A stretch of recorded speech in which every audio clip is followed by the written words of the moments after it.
Okay, Yassine, good to see you. Thanks for good. making a bit of time to come and have a chat with me. I wanted to start the interview by reflecting back to you something that you said to me when we spoke a few weeks back. You said, I'm just checking my notes. We said, in 5 minutes, we know who you are, which is quite a scary statement. I think some people find that quite a scary statement. What do you mean by that? And you know, how do you do that? Okay, so yeah, it sounds like scary. How can you know about Yeah, someone with with accuracy in 5 minutes? So the way we do it is by asking you five questions. So when I say we, I'm talking about the system we have trained. yeah, So you will have to answer five questions. Like if you're having a chat with a friend, and the questions about your sleep patterns, your emotions, cognitive side of things, your energy levels, and your intention.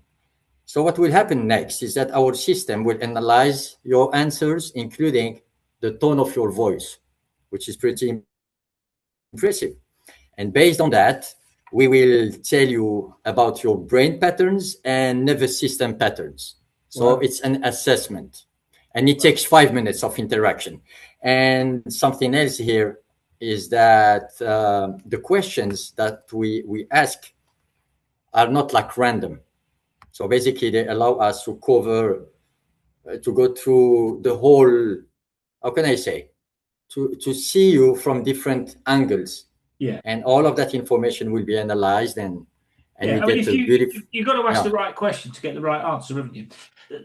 So let me ask you then. I mean, just for the people that are listening, obviously we've talked about this already, but what is it you're trying to achieve? I mean, just tell us what you're doing and what you're trying to achieve. So we allow people to have access to their internal state, and the way it happens is that it's accessible. Answering questions, anyone can do that. You Mhm. can do it from the comfort of your home, and so that's the first thing we want to achieve, that to allow you to know who you are from this perspective of brain patterns and nervous system patterns. Okay. And from there, we can help you improve your state with the sounds we have created. So one side is the assessment, the other side is the sounds, brain entrainment. Okay, so let me ask you about the sounds then, because that's one of the things that was really different. I mean, lots of people do assessments, but what's really different about what you do is that you help people in a very different way. So tell us about the sound bit. I mean, I think we talked about sound clinics and the kind of technology. I mean, just give us a sense of what you're doing with sound and why does it help, or how does it help people? Yeah, but let's start from how it started. Mhm. 2013, I got my sight on brain entrainment. So first, I have a background in engineering, applied math, physics, and programming, and then I studied psychology. Mhm. So around 2013, I got my sight on brain entrainment, and the very first thing to do was to go through around 3,500 scientific reports. So the science has always been there. The science is there. Okay. But then the challenge was to go through all of that and create something that can be used by everyone. So that was the very first step. And with my understanding of what was going on in this field of brain entrainment, we started to create tracks that can basically allow people to improve any aspect of their life. There are sounds for every single thing we want to improve in life. So that's how it started, and that's how where we are now. Okay, and when you The- say there are tracks to help people improve it, I mean, just what does that mean in practice? I mean, if I wanted to improve my, I don't know, my sense of well-being, as a for yeah. instance, I mean, would you diagnose something for me to listen to or recommend something for me to listen to? I mean, how just give us a flavor of how it works in a practical sense. Okay, so in a practical way, let's say that you do the assessment. You talk with Yeah. our system, and you get your a sort of a map, what's going on in your mind from different angles: emotions, cognition, sleep, energy levels. So from there, that information is linked to tracks that will allow you to improve every single thing. Of course, there is a sequencing. It's not like, okay, let's say, for example, I cannot sleep well and my energy level is low in the morning, and sometimes I have anxiety issues. So we are not going just to send you a set of 6 tracks and ask you to start listening. So you will be following guidelines, very precise guidelines, Yeah. to drive you through that path of feeling better. Okay. And what sort? I mean, what's on those tracks? I mean, is it music? Is it just sounds? Is it sort of, I mean, give us a. I mean, from a Wait, practical point of view, would I lie down and listen to it and relax? I mean, just okay, give us a. so you know what? I will resume it in a very simple way. Let's Okay. say that every single mental state, in reality, it's not like this, but the simplification is good enough to have a clear image of how it works. Let's say that every single mental state has its own frequency. So whatever I do in life, Okay. I'm generating frequencies. If I'm in a Okay. state of calmness and I put an EEG and I observe what's going on in my brain, I will spot a specific frequency. Okay. If I create a sound based on that frequency, anyone listening to that sound will reach the state of calmness. So Ah. this is how kind of brain entrainment works. Same for creativity, sleep, energy boost, and so on, focus, etc., etc. Okay. So that now how a track is designed, some tracks can take, if we talk about time, it can take sometimes up to 6 months to create a track, something that works. And it goes through a lot of trials. And the track is a mix of frequencies that will drive your brain to that state we want to achieve. And on top of it, we add music because it has to be pleasant. Yeah. Aesthetics is Yeah. a very Yeah. Yeah. important part of life. And let me So ask it's you: music is and it? frequencies. Let me ask you. Presumably, it's tailored. You talk about taking 6 months to create a track. I mean, presumably, it's tailored to the needs of the individual, or is it? Are the tracks generic? I mean, how does that work? We have a list of hundreds of different tracks. And you know what is fascinating is that beyond the skin color, the language, the gender, deep inside, we are all the same. Yeah. Yeah. Okay, so what will happen is that if we talk about anxiety, you don't get 1 or 2 tracks. You will get different, maybe 3, maybe 4, because anxiety comes from there are different Yeah. reasons why anxiety is there. So Okay. that's the difference, Yeah. is the combination of tracks, not necessarily that track. Okay. And what sort of people are you able to help? I mean, presumably you can do this remotely as well because of the technology. I mean, just give us a sense of how how you deliver that to people. Do people have to come and Okay, visit you in Bali? I mean, if I no. want to access it, do I come to Bali? And I quite like the idea of Africa, but That would be challenging for most of our clients. yeah, But the way it works is very simple. First, for like 10 years, it was a B2C yeah, project business. So people used to call me, get in touch with me on behalf of someone or just for themselves and telling me, look, I cannot focus. I have problems staying like focused when I'm working, or I cannot sleep properly. I have depression. I went through a trauma and I don't know what to do. Nothing is working. Help me. So this is how it works. Then, based on maybe 5 to 10 minutes chat, a sound protocol, which is a playlist, will be created for that person. And depending on the situation, a second assessment, second talk. Like it's always a brief chat. We don't need to talk about a lot of things. So a second assessment will happen maybe after 1 week, maybe 2 days, maybe 1 month. It all depends on the situation we are dealing with. And then the sounds will be delivered online. okay, Now, what I'm doing can be done also by the system. So they can talk. Basically, we created it's like if I virtualized myself. Okay. So instead of being alone dealing with one, we have a system that can deal with a much bigger number of people at the okay, same time. okay. And what is it? To come back to my original question, what is it you're trying to achieve? I mean, is it just to help individuals? Is it to change the way people approach their kind of well-being? I mean, what is the kind of bigger picture goal here? So first we give them, like, we allow them to really know what's going on inside of them, which is not easy. Not everyone is skilled in terms of like psychology. Not everyone has the capacity for introspection. So our system allows them to know, okay, this is what I cannot sleep. This is what I'm feeling stressed or anxious or whatever. And then apart from that, which can be useless if we don't come with a solution, we allow them to go to move towards that goal, that shift, in a very effective, fast, and pleasant way. So it's making mental well-being and health easy to access, available to everyone. Okay, so it's a different kind of therapy. It's not. I mean, most mental health stuff, you go for talking therapies, CBT or whatever. Yeah, This is if you like listening therapy. Is that a fair way to summarize it? I don't like to say we heal others, but we help them feel much better by targeting the source code. We target the electricity of the brain. So when you target that layer of your being, everything else starts to shift. And what's good about this approach, let's say that, I dealt with a lot of guys with PTSD, victims of murder attempts, well, right, you name it.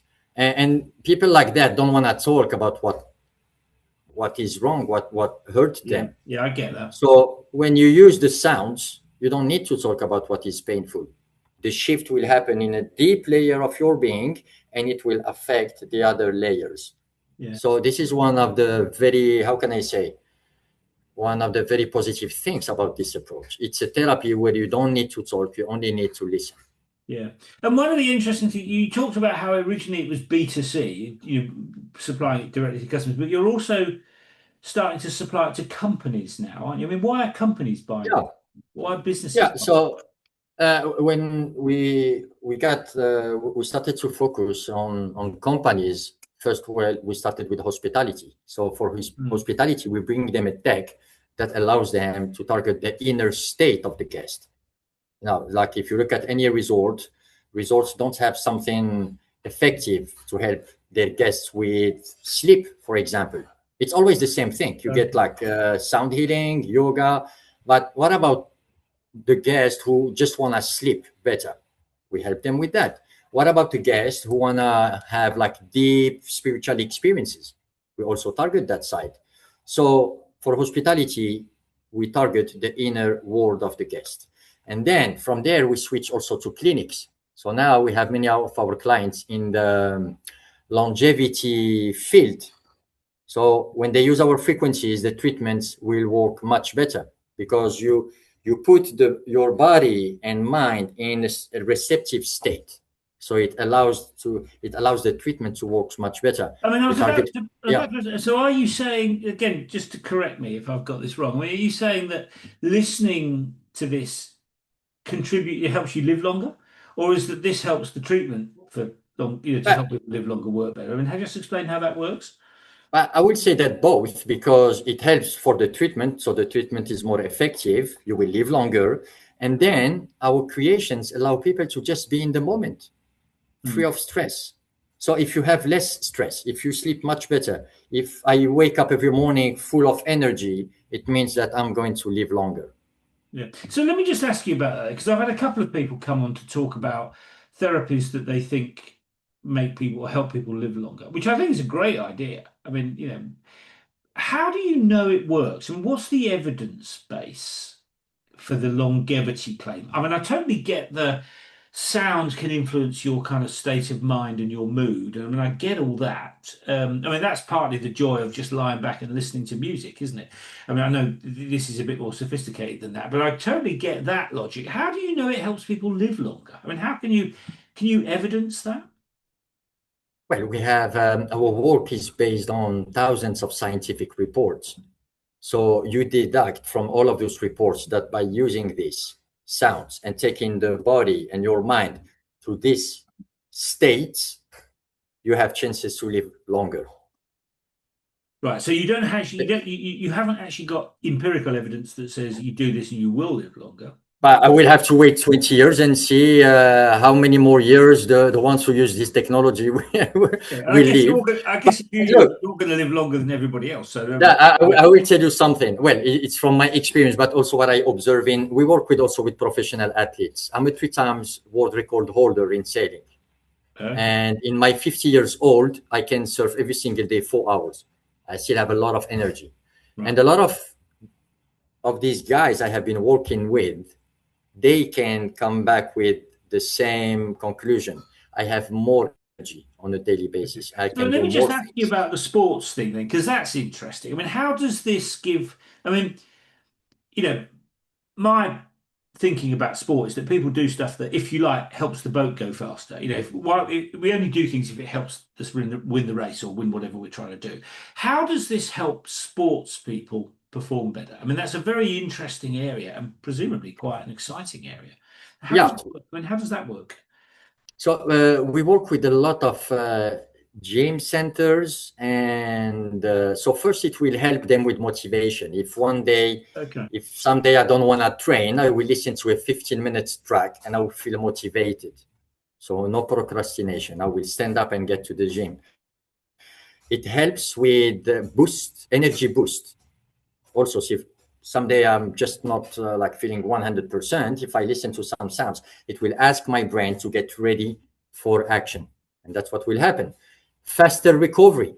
I'm giving you like real numbers. If you train very hard, instead of having 3 hours nap or just feeling exhausted for the rest of the day, the 45 minutes made of delta frequencies will bring you back on track. So you Right. save time. And for healing, if someone gets injured, that person can heal much faster than without using frequencies. Okay. Okay. So there's quite a lot of applications for sport, is what you're saying, isn't it? Because people will look, people will One use more. anything to help them improve their performance. Yeah, I didn't mention one more, which is allowing athletes to get to that state. We call it the zone. It's a Yeah. state where all your energy is there and you feel calm. It's kind of, I Flow. call it blessed emptiness. The Yeah. mind is Flow. Okay. empty, fully focused, but at the same time, we are deeply relaxed, which allows to have more energy to spend. Yeah. Yeah. No, I mean, I'm familiar with that from mountaineering. I mean, it's so I get that and the. Okay. Let me ask you about, I mean, I can see what you're trying to achieve. You're trying to help people, feel better about themselves and perform better. And I mean, those are all great things. Let me ask But you look, about, wait, look, it goes beyond that actually. go on. Yeah, it goes beyond that because I'm very concerned about the state of our civilization. Okay, Okay. I'm So very what do you mean by concerned that? Why are you concerned? about I'm concerned about wars, about the way we manage ourselves. The world could be a much better place. Hmm. Sometimes you have that capacity of you can project yourself in a world where things would be more aligned, managed in a much better way. So I look at this project as one of those projects that can help get to that state where things are much better than now. Hmm. So I have a spiritual, how can I say, I'm driven spiritually as well. That's why every single day I stay with my laptop for many hours, and that's why I spent more than a decade looking to create something that can bring that change and make that vision real. Hmm. Yeah. So it's not just about making money; it's about helping No. people. But actually, I will tell you something. I stopped thinking about money. Maybe the first years you start like playing, oh, look, I want to make this. I can be millionaire by like in the next 5 years. But then all of that faded away. That all of that is not relevant.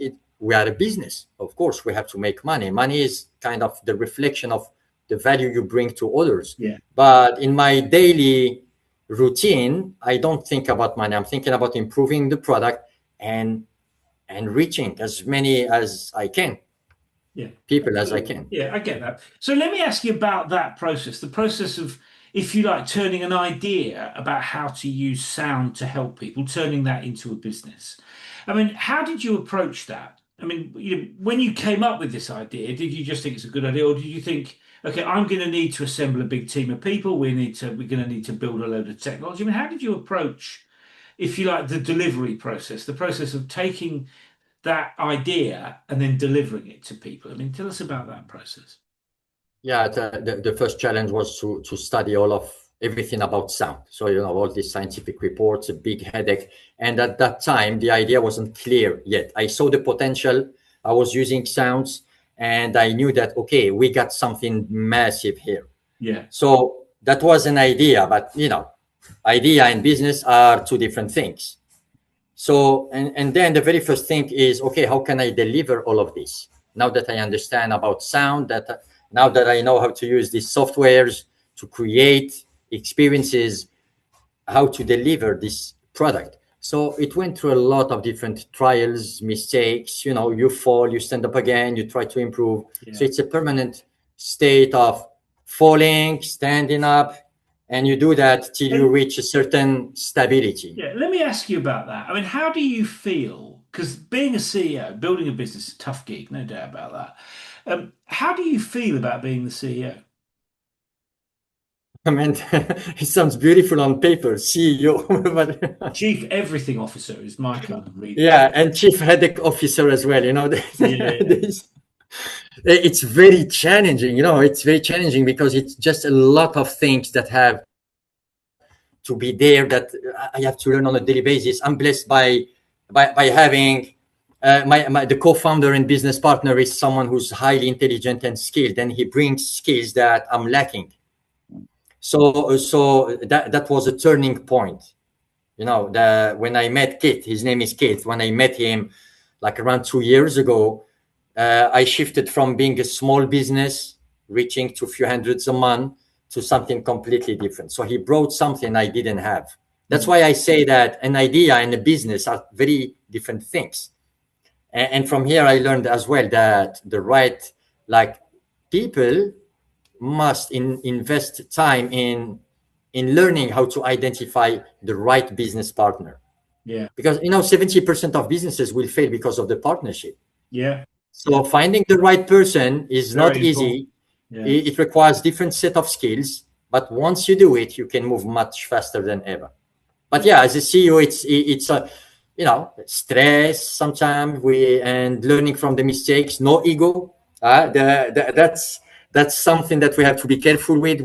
I have to be aware of it. Like when I get criticized for something I did in a wrong way, I have to say thank you instead of, oh no, come on, man, I'm tired. Always be open to be criticized and learning as fast as possible from our mistakes. Yeah. That's also we'll come back to the learning piece in a second, because that's a very good point you make there. And one of the things I like about entrepreneurs is they're pretty quick learners. But before we get to that, as you've been building the business, I mean, have you had any sort of, or rather, what sort of surprises have you had as you've been building the business? Because I know you've been working on it for a little while now. Has there been anything that really surprised you? Yeah, going broke 3 times.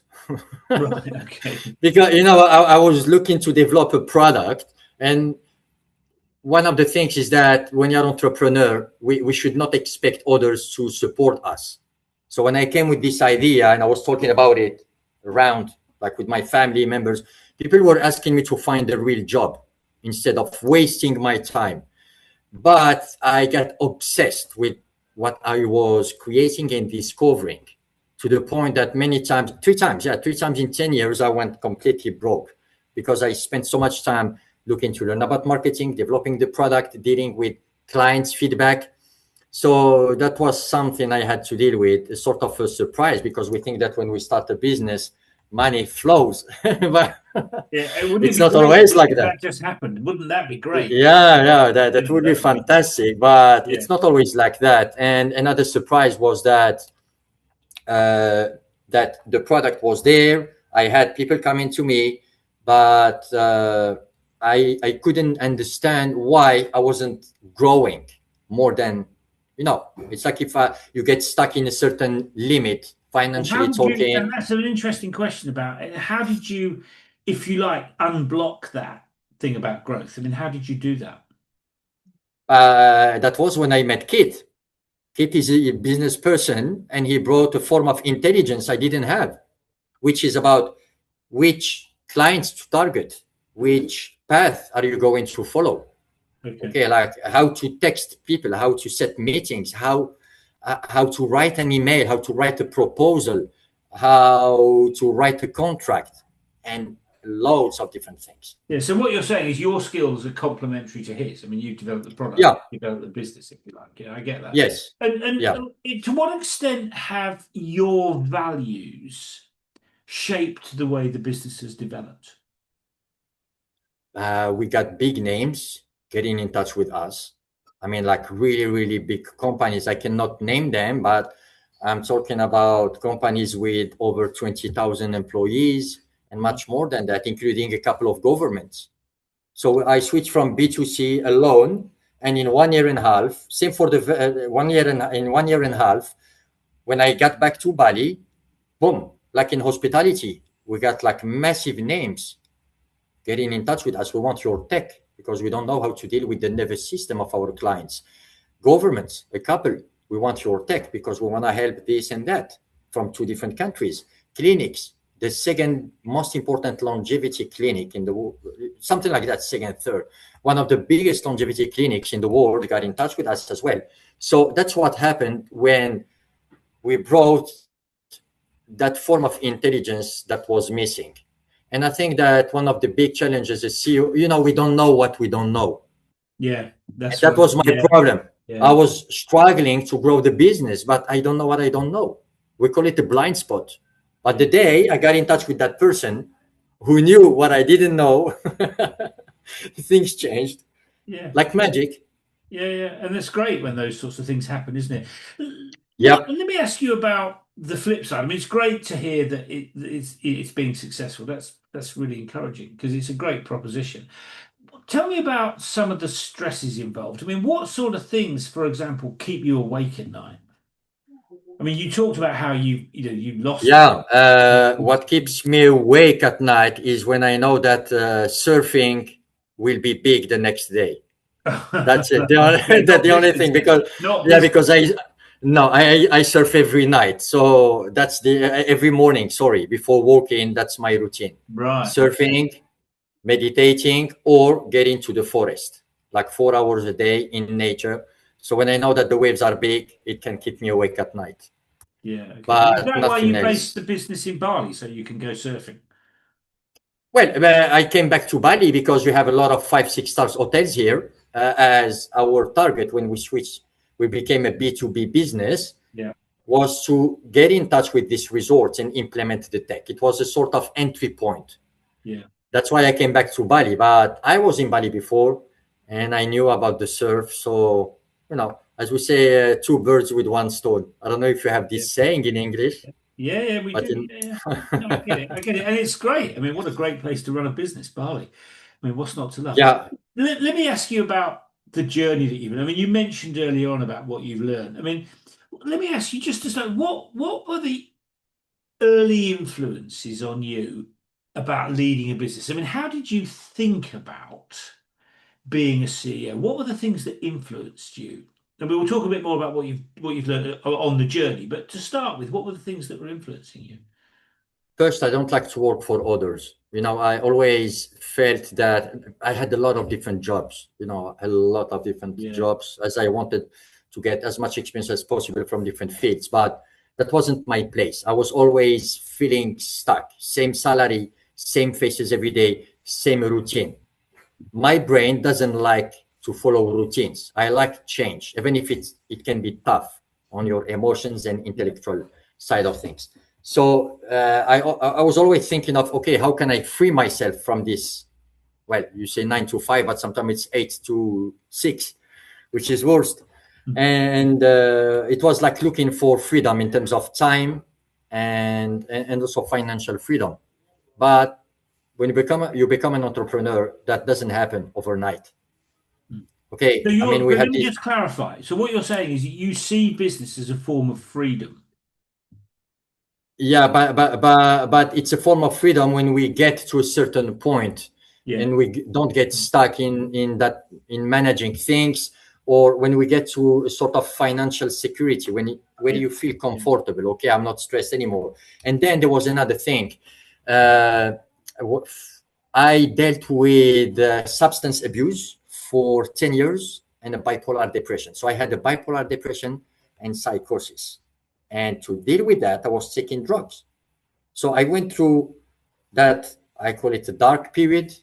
So I knew that it's not obvious for anyone going through difficult times to find relief, to find solutions.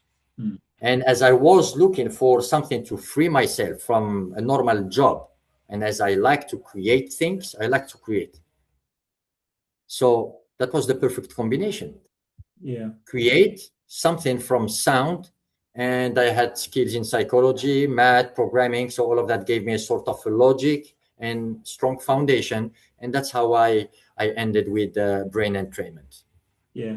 Yeah. And let me ask you about the flip side to that. I mean, that sounds like a great way to think about building a business. But let me ask you about the flip side. Let me ask you about what would you say has been your biggest mistake, and what did you learn from making that mistake?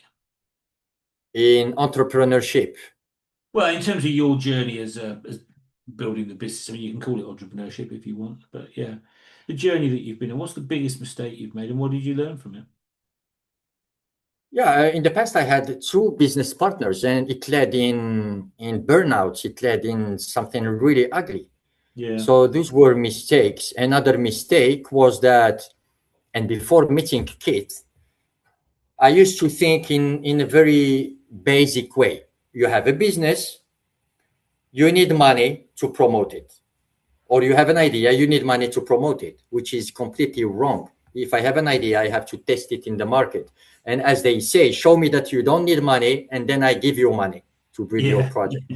Okay, so that was something that was a sort of ideology that I had for many, many years. You need money to grow your business, but it's just not like that. I need to understand first the client. I need to, maybe at the beginning, we don't even need money. Many times you don't need money to grow a business.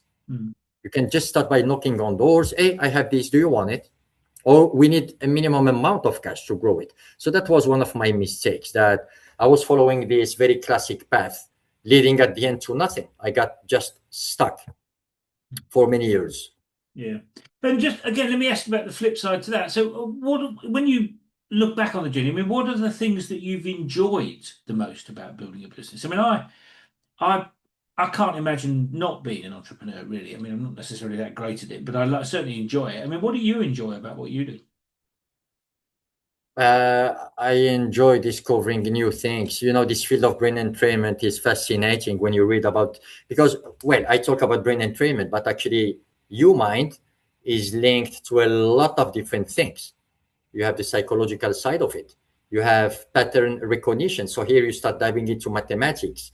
All of this can send you maybe to how the universe works, because there are a lot of different analogies between my inner universe and the outside world. So I enjoy learning things and combining them and creating something that can help others and myself. Yeah. Yeah. And yeah, I think that's the biggest thing here. I love to sit and read about. Like yesterday, I had a 3 hours reading session of what many would call a boring report, but it was fascinating. So weird, about the brain basically, and the phases and stuff like that. So I really enjoy reading about that. Yeah. And what is it? I mean, just to take that one step further, what is it about the company that you've built, the business that you and Keith have built? Yeah. What is it that makes you most proud about what you've done? I have no answer to that thing of pride. You know why? I will tell you one thing. Maybe at the first years I was proud, because pride is like I would compare myself or the business. Well, I can be proud, let's say happy or glad, Okay, when what I makes you see where I happy? got now. Yeah, when I see what we got now with all of what we have created, like two brains now. We created a highly sophisticated AI system and a highly sophisticated product. It's a patent. No one has that in the world. So I'm happy with it. But then, it's like with time, the project became an extension of myself.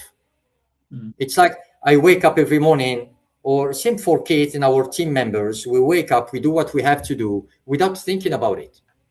So it's like you are going with the flow without thinking of, okay, pride. But sometimes it's, I would say, important to stop and see, okay, this is where you are now, and this is where you were 1 year ago. So the question of pride, I don't know exactly how to answer that, but I would say that I'm really happy and also impressed to see what we got now Mm. compared maybe to just 2 years ago. Yeah. I mean, it sounds to me like you're saying that you're pleased with the progress that you've made. Yeah, very Yeah. pleased, and Yeah. it motivates us to keep moving forward. Yeah, and I think that's a lot of entrepreneurs would probably agree with that. I know certainly I do. I mean, I think I always feel good about making progress on things. I mean, sometimes it's one step forward, two steps back, but broadly speaking, I mean, Yeah, it's and always good to make it's progress. just how can I say? It's just we forget maybe when you achieve something Mm. from the outside world, they will look at you as, wow, he did it, bravo. Yeah, But for you, maybe it will last for a few seconds, and then you're already thinking, okay, what's the next step? That's why I told you about pride. I don't know how to answer that. It's yeah, because as soon as you get to something, wow, you are already thinking to the next thing you want to yeah, achieve. yeah. I mean, it's a very interesting point you make, really, because I think a lot of entrepreneurs don't. I mean, they're always pleased to do the things that they've done, but they don't spend a lot of time thinking, "Oh God, that was great." They're immediately No. to the next thing, aren't they? It's a kind of a mindset thing. I mean, somebody described it as the kind of the infinite game business. I mean, it never ends, does it? There's It always never something ends. else to You know do. what? It's like for you, it's like climbing a mountain that Yeah. doesn't end. No, you've got to get When down when again. you when, hey, yeah, when you look back, oh wow, look, I was there. Yeah. But then you forget about it and you keep climbing and it doesn't end. Yeah, when you get to the top, you've got to get down, which is always the hard bit, actually. But let me just ask you about that journey again. So, if you were to let me ask you, if you were to start again from scratch, is there anything that you would do differently, knowing what you know now?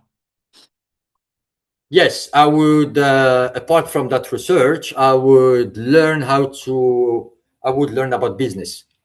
The very first thing, how to identify the right business partners. Okay, because that's a game changer, and I believe now that because I try to succeed by myself. I'm a very I would say not lonely, solitary person. I Mm. can spend years alone. I don't need to be surrounded by people, and that backfired. So I learned that I cannot succeed alone. I Mm. need people with me, and in order to find the right people, we need to invest time in understanding how it works, and that's something I didn't do in the past. So I got smashed a few times before finding the right team, and that's something I would invest since day one in understanding. Yeah, yeah. No, I get that. I mean, it's extraordinarily difficult. I mean, being a CEO is tough enough, and then just trying to build the business completely on your own is even tougher, I think. So I totally understand that. And I mean, notwithstanding your point about finding a good partner, what other advice would you offer to a rookie CEO, somebody just starting out? What advice would you offer them, given what you know now? Yeah, I would say think in decades. Like business is when I started, I was like very optimistic. Ah, wow, I will become millionaire next month. Oh, Yeah, I know. it Okay, doesn't it will work take that a way, bit does it? longer. It doesn't work that way. So we have to think in terms of like in decades. Yeah, It's like business is not like a flower. It will grow in 1 week. It's something. It's like a tree. So it takes a lot of time and a lot of mistakes to get to what we want. If we get, because nothing is granted. Something else I would give, another advice I would give. So first, think in decades. Two, don't expect anyone to support you. Learn how to deal, I would say to these entrepreneurs, learn how to deal with your problems on your own. So make yourself your best friend, mm, and don't try to have support from your family, friends, wife, husband, because at the end, the vision is, if I'm an entrepreneur, the vision is mine, and I should not expect mm, others to understand it. Something else is about when facing a massive challenge, it's very important just to observe silence. Mm. So meditation.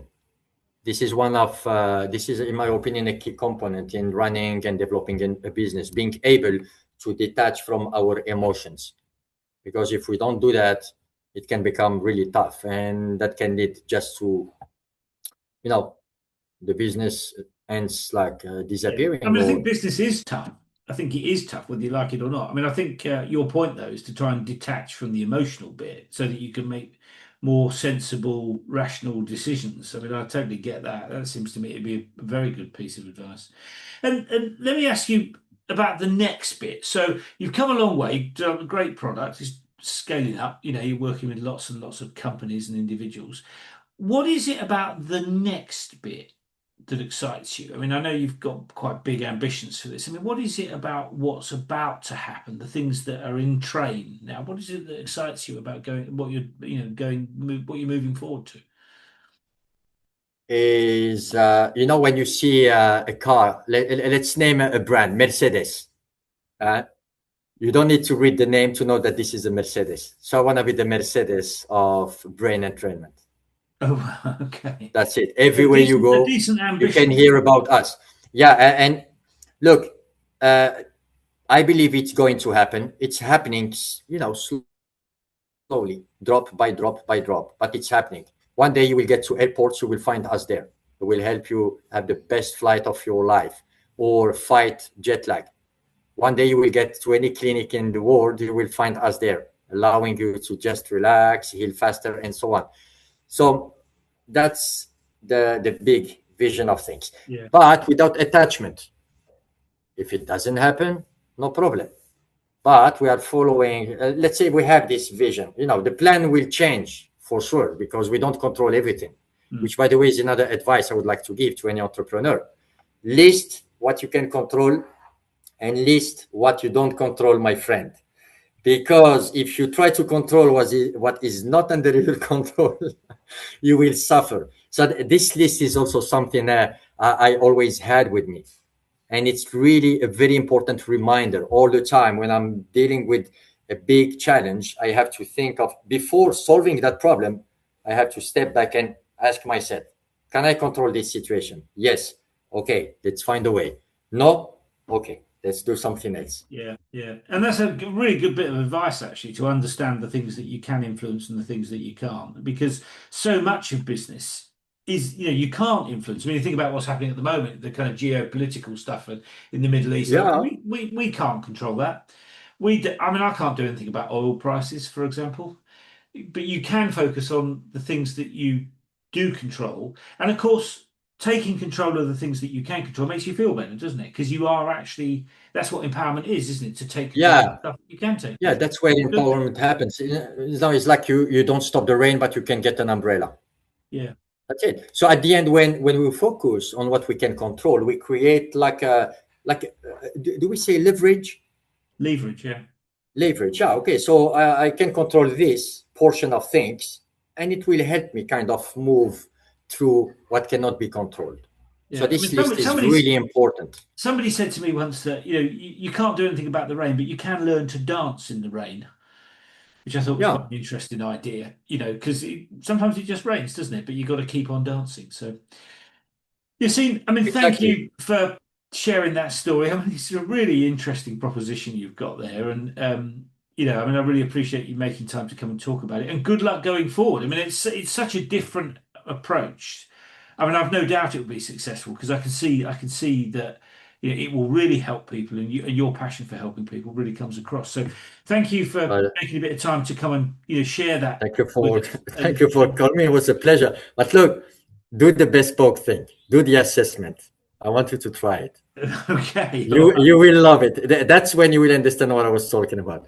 And thank cool. you for having me. And thank you for what you do as well. I mean, this is really amazing to bring all that number of value creators together to talk and share the experiences. It's certainly Merci. good. It's certainly good fun. I mean, I love meeting great people. I'll see you soon. See you. Cheers. Bye. Bye bye.